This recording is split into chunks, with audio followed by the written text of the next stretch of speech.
Hey everybody, Johnny Disc Golf here with another off-season interview. This time I am back with a man who decided to troll the disc golf world on my YouTube channel, newly extended Prodigy player, Mr. Kevin Jones. How you doing? What's up, Corey?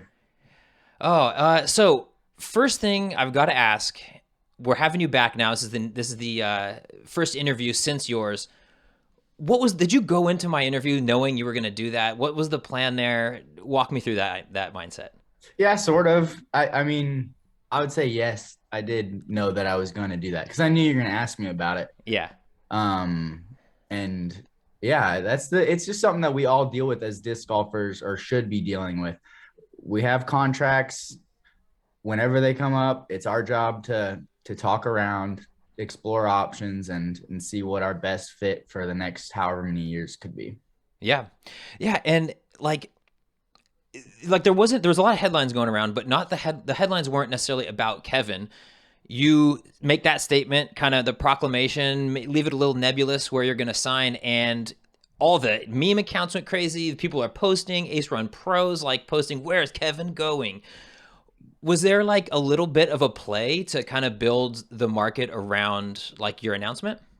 I don't know if that's the way to put it correctly, but yeah, just build hype. Everybody's Mm-hmm. talking about everybody else as they rightfully should be. A lot of crazy stuff going on in the contracts area of this offseason. But yeah, just trying to keep my fans out there interested as well in my story. Yeah. Well, let's talk about the contract. You did announce just before the new year, 4 years extension with Prodigy. Walk me through like the timeline. I know when you first signed, you were considering a few different companies. So, like, did you think about anyone else? And when did you maybe decide that Prodigy was the place to be? So about mid-year, honestly, is when I started knowing that my contract is going to be up and started talking around and like just kind of exploring my possible options for the next years. My thought process is like this contract is going to be one of my, I guess, last contracts possibly. Just there'll be a couple more re-signings at most. Mm-hmm. But this one, instead of being a 5 year deal, would have me re-sign at age 30. I'll be re-signing at age 29, Mm. which was the thought process behind the 4 years. Sounds a little bit better. When I'm 29, I'll still have another like 7 guaranteed years of I'm in prime if I take care of myself. Yeah. But that those were the general thoughts.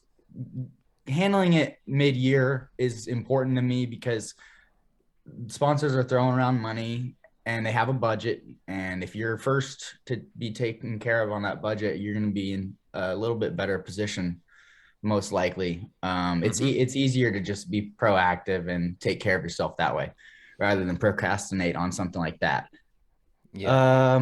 And it was easy this year. Prodigy wanted me. They've seen the success that I've had so far in the 3 years, and it was a no brainer. Honestly, Mm-hmm. they decided to totally step in, take care of me for what I felt like I deserved, and what they feel like I deserved. So Yeah, it's great that you guys were able to come to an alignment there. You said so mid-year you had this thing all buttoned up and you had to kind of sit on it all the way through the new year for the announcement. mid years when I started thinking about it. Okay. Excuse me. So when did it kind of get like sewn up? Was that once the season was over and you kind of had like more data? Right about when tournaments were over, I had it all sealed up. But yeah, a little bit before that even too. So Sure. I've been holding in for a long time. Yeah. Yeah, and so you said no thoughts of leaving, really? I mean, I remember last year or 3 years ago, last contract, there was like a dinner with like Godfather style with Innova players where they kind of tried to bring you in the circle. Was there any like, did anybody kind of try to make any, offers or anything like that? I mean, I explored my options. Basically, I considered where companies are and who they're sponsoring currently, and like what companies would maybe have an opening. Because like I mean, I'm number like 7 in the world, so I'm gonna be possibly that company's best player. Mm-hmm. But if I'm not, it's important to know that and know where I stand. Uh, but yeah. So does that were there any talks about you mentioned that like knowing who the company sponsors is important and the other players on the roster. Prodigy kind of has been making headlines a little bit for who they're not sponsoring anymore going into next season. Did you know that there was going to be like Katrina, Matty O, Cam Cold Glazier even leaving? Did you know about that? No, definitely not. That was all news to me very recently. Actually, it's unfortunate that we lost those players, but these guys are out there, doing the same thing that I'm doing, Hmm. trying to get themselves the best deal, make them some money. Yeah, no question. Well, speaking of money, 4 years. It's kind of a hit and miss with players if they're announcing their contract details and numbers. But for you specifically, do you feel comfortable sharing that information? For me specifically, my contract is signed NDA style. Like I'm not supposed to disclose anything in the contract. Hmm. And that's just the way that my contract is. Sure. Is that so? Did you work with an agent? I know that like DGPM, there's like this Schaefer Sports Management Company coming on the scene, but not all players are signing with an agency. How did you handle that representation angle? I worked with a lawyer, Oh. and basically just to like run things by him, a couple ideas by him, and have him create a term agreement. And Mm. term agreements are just an official piece of paper that states this is exactly what I want in order to Hmm. play for your company. And so the lawyer set that up for me. But beyond that, nobody knows the industry that I know of and can talk for me better than myself. So it's tough. It's a weird spot that we're in. Agents could come in and kill it. And I've Hmm. seen already a couple of instances where that has absolutely happened. But at the same time, us players are, if we can stand up for ourselves in the right way, we're going to be one of our best options for negotiating our deal. No question. I mean, like all things considered, disc golfers, the grand scheme of things, are really only just getting to the point where there's like a level of wealth to have like a business manager or like an agent to get these things. So like, your first huge contract, signing away 10-20% to an agent is asking a lot. And you have to ask yourself like, am I going to get 10-20% more because this person's, talking on my behalf? Like, did you weigh those? Was that kind of like part of your thought process at all?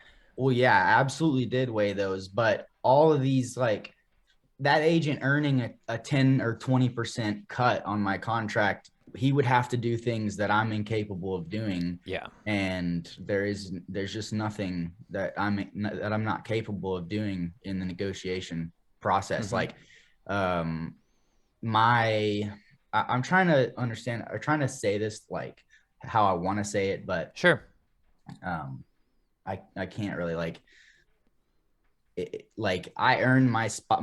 I've done all this work in order to earn the position that I am in order to talk to the company. Um, Hmm. and if the agent comes in and they're just like, he's just not quite in the right position to talk to the company like I can talk to the company. And then all the work that I've done in the past can go into that as well. So Yeah.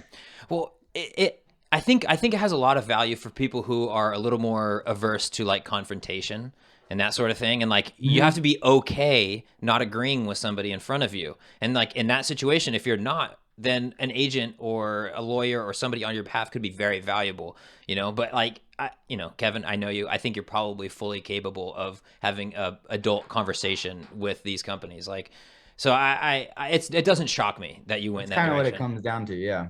Hmm. Um, the just quick, you said that the lawyer laid out that terms and services. Was that like a starting point and then you negotiated like everything from there? Is that kind of how you did it, or was it like once you got all the negotiation down, he put it into like a formal, organized fashion?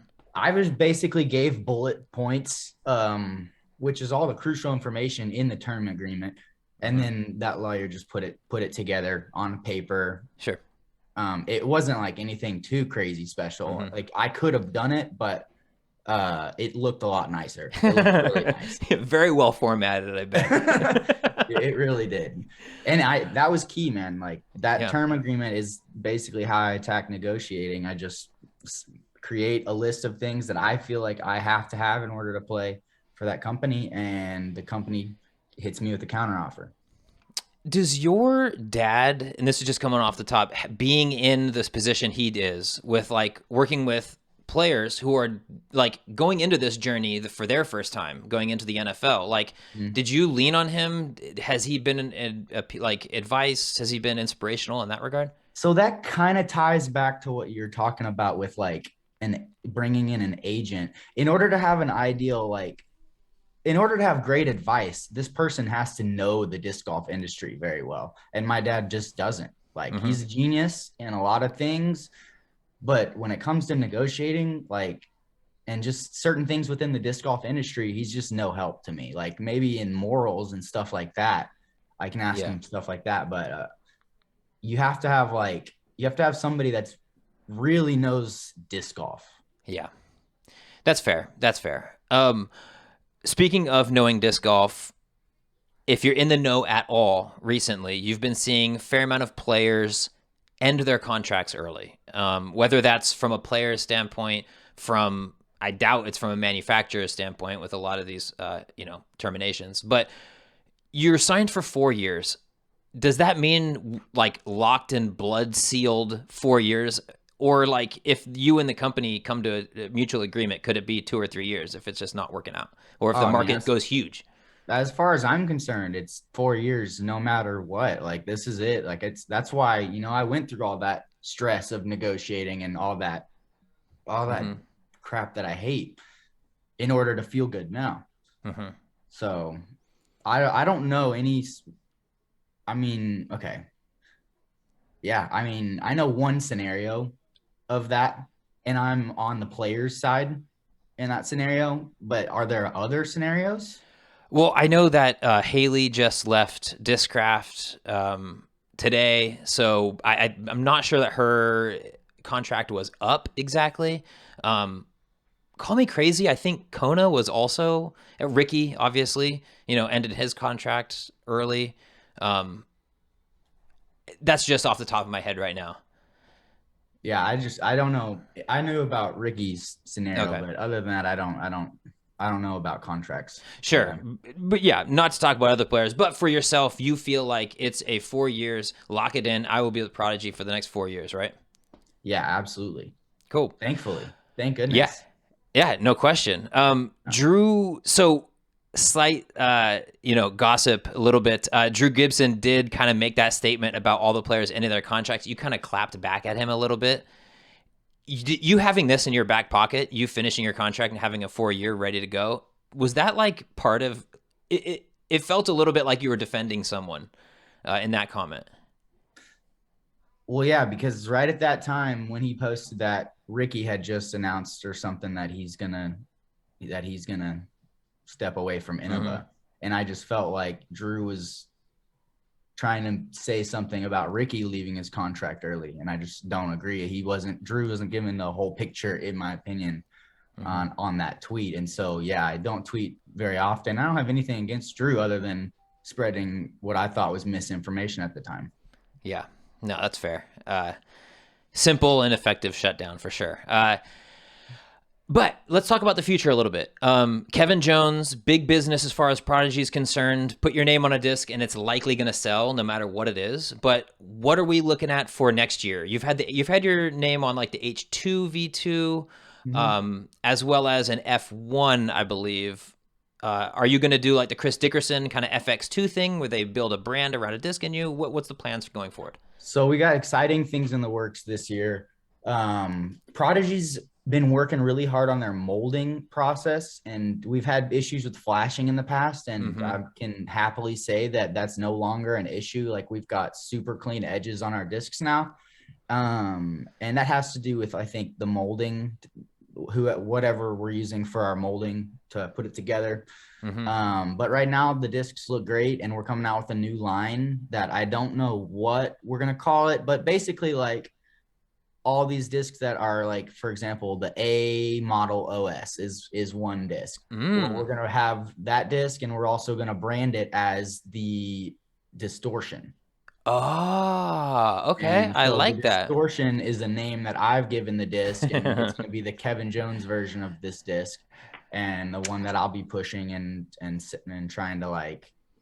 Well, I'll be using them because they're so good. They're overstable throwing putter. I'll be using for sidearm and backhand Mm. all year long. It'll probably be one of my most used discs this year, and it's called the Reverb, or I'm sorry, the Distortion, as well as a few other discs in this line that are all going to be having like sound design names. Yeah, I was kind of picking up distortion off the top. I mean, I'm like, uh-oh, Yeah. Kevin's going full Kev on this. I love it. Yeah. Yeah. So distortion. And then the other one is a driver, an overstable driver, and it's going to be called the Reverb. Beautiful. So, yeah. So off the top of my head, first question, A2, you kind of originally when you were toying around with all the Prodigy discs, you were throwing the A2 for a while. Then you switched to the A3 as your kind of sidearm putter approach of choice. Where does it fall relative to those discs? It is right on top of an A3. So you got the A2, the A3, and then this A model OS or distortion. Mm-hmm. And it's going to be like an A3, but less fade, less skip action. So it's like Oh, really direct. It's got a lot of stability to it, but in a way where you throw it hard and it goes straight. yeah, torque resistant, but not Yes. overstable. Yes. I love it. And then the overstable driver, the reverb, and I imagine these are going to be out. When will these be out? I have them in my hands already and they're PDGA approved. So extremely soon.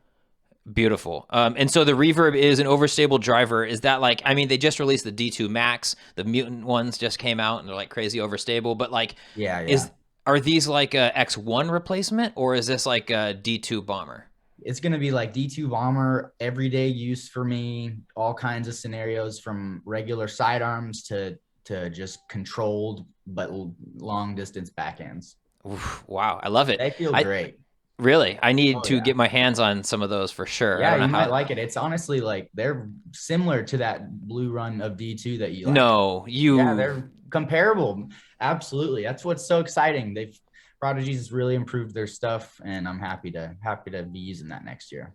I love it. That's so good to hear, honestly, because Mhm. like it when a lot of the pros they are drawn whatever company it is to like old plastic. It just seems like that you're Innova. It's give me the 11-time Firebirds, all that good Yeah. stuff. Prodigy, you're throwing those old lines.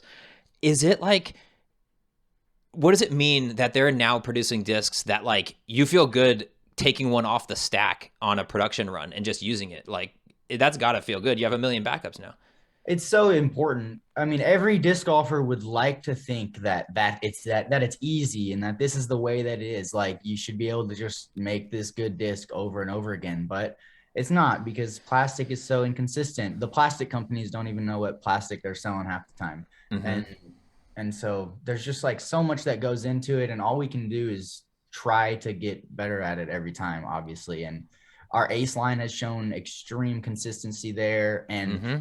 um and it's been improving big time. The plastic that it's coming out in now is like more durable than before and the shape of it's really good too. So yeah. Love to hear it, man. And really looking forward to the future. Like all of this sounds super awesome. I didn't even realize that you were kind of you were going to be having your own little line of discs, distortion, reverb. Make sure to check it out. Kev, that's about all I've got for this interview. I do want to give you a chance, though, to give any shout outs, any thanks. The YouTube people are listening. Shout out to Prodigy for taking care of players like that. Man, I'm very lucky to be playing this game for a living. Obviously, you guys are going to see these discs come out real soon. If you guys support me, that would be direct support to my brand and to me. So yeah, check out those discs and thank you for everybody that supports me. Obviously, appreciate you having me on too, Corey. Yeah, not a problem, dude. Honestly, always a pleasure. It's always a good time getting to talk to you. And again, super stoked for you. 4 years having security in disc golf is just an insane thought. I'm like struggling with myself Yeah. over these next couple years. So love to see it. And look out, reverb and distortion. That's all I got for this interview, though, guys. If you would like coverage of all things disc golf, make sure to subscribe to my YouTube channel.